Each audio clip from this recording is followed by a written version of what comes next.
Trabajo de Filosofía, Unidad 2. Integrantes, Karen Wilka y quien habla, Diane Castro. Bien.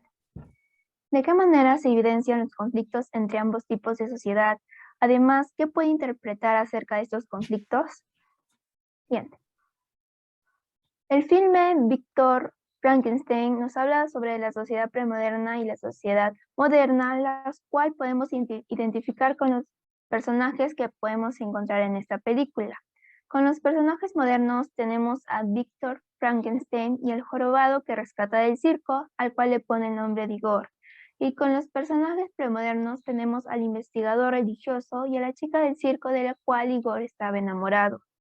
El conflicto principal que podemos observar en este film es si es posible volver a traer a la vida a las personas, si es posible crear vida y de evitar a la muerte, y también si es posible evitar el sufrimiento de perder a alguien querido.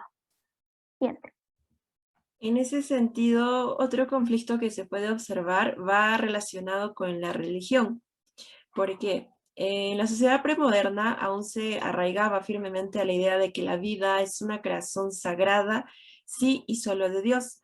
Es por ello que cuando Víctor Frankenstein empieza a hacer su creación y su experimentación, el inspector le dice em, que lo que estaba haciendo era inmoral y que era una obra de Satanás. Y frecuentemente le dice frases como que Dios te perdone, te irás al infierno por lo que haces, entre otras. Entonces, en síntesis, Víctor representaría, como ya se dijo, a esa venida de la sociedad moderna. Y él afirma que la religión podría ser eso que obstaculiza el avance de la ciencia y esto obviamente contrasta con las ideas de la sociedad premoderna.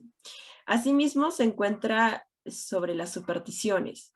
Víctor le dice a Igor y le recomienda que es mejor que no mantenga una relación de amistad con su amiga la acróbata, porque era una persona demasiado supersticiosa y para él este tipo de personas impedían que se avance más allá.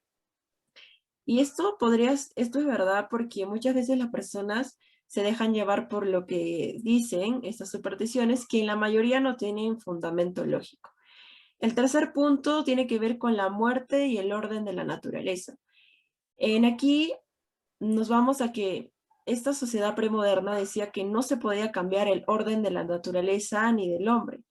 No basta con solo crear, que la vida era otro concepto. Y vemos que en varias ocasiones a Víctor le dicen que es imposible que él pueda volver a darle vida a algo que está muerto y que la muerte sería como ese cierre de ese ciclo de toda la vida de un ser humano y que no podía cambiarse ese orden de la naturaleza. Después, el cuarto punto. Tenemos el significado de la vida. Víctor Frankenstein al final del film crea el monstruo que más tarde se conoce del monstruo de Frankenstein, al cual él llamaba Prometeo, ¿no? Su primer hombre. Pero se da cuenta que este no tenía uso de la razón y sentimientos, es decir, que este no era vida, y se puede observar al ver cómo las balas lo atravesaban con facilidad y él se seguía moviendo, etcétera, ¿no? Cuando le clavaban también. Era imposible de matar. Siguiente. Segunda pregunta. ¿Qué relación guardan los ideales de la modernidad, del sujeto cartesiano y el objeto de la ciencia humana de Francis Bacon? La modernidad, Bacon y Descartes. René Descartes era el padre de la filosofía moderna. Él hablaba del sujeto cartesiano que existe verdaderamente por el espíritu, por el intelecto y la razón. Francis Bacon era el padre del empirismo. Este sostuvo que la fuente de todo conocimiento eran los sentidos y que el objeto de la investigación era la naturaleza y la materia, que no era homogénea ni abstracta y que poseía diversas cualidades y diversas formas. Y tenemos por último los ideales de la modernidad, donde esta modernidad priorizaba la racionalidad y el pensamiento científico. Asimismo, durante esta modernidad, las explicaciones religiosas eran reemplazadas por la razón. Siguiente. Entonces, A partir de lo dicho, podríamos afirmar que uno de los aspectos donde se guarda relación se encuentra en la racionalidad y subjetividad. Primero, como ya se entendió que la modernidad es ese contraste con la religión al poner a la ciencia como base del entendimiento del mundo y reemplazar al mito por el uso de la razón. En ese sentido, el sujeto cartesiano también se sustenta en la certeza a través de esta facultad que es la razón y el convencimiento subjetivo. Además, Francis Bacon consideró que la verdad solo puede ser alcanzada a través de la experiencia y el razonamiento inductivo. Entonces, nos podemos percatar que estas filosofías se van acomodando a esos ideales de la modernidad, a lo que se entiende como modernidad. Esa búsqueda de lo verdadero y entender lo exterior a base del cuestionamiento, razón y subjetividad. Por ello, se ha ido contribuyendo con diversos métodos por parte de estos personajes. Por ejemplo, el sujeto cartesiano, que se encontraría como el método de la duda. Este consiste en descomponer los problemas complejos en partes progresivamente más simples para hallar los elementos básicos, que se representan a la razón de un método evidente y a partir de esto reconstruir todo en una síntesis.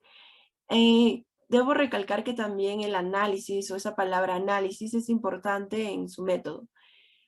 Y con respecto a Francis Bacon, él contribuye con un método inductivo. Es por eso que, como ya se mencionó, es el padre del empirismo. Y según Bacon, este procedimiento conduciría gradualmente de las preposiciones más particulares a los enunciados más generales. Y cabe recalcar que para él los científicos deben ser ante todo escépticos y no aceptar explicaciones que no se puedan comprobar por la observación y la experiencia sensible, lo que en cierta manera se aproxima al método de la duda del sujeto cartesiano, pero no del todo. Y como conclusión, La modernidad es una época en donde se empieza a dejar solamente creer lo que los demás dicen. Las supersticiones pasan a segundo plano y se inicia a usar con mayor importancia la razón, cuestionarse si algo podría ser de todo el verdadero o falso, comprender que se debe experimentar para llegar a encontrar o comprobar una verdad, tomando en cuenta algunas propias conclusiones a base del razonamiento y compararlas, contrastarlas, analizarlas con otras para llegar finalmente a una conclusión mucho más certera. Gracias. gracias, eso sería todo.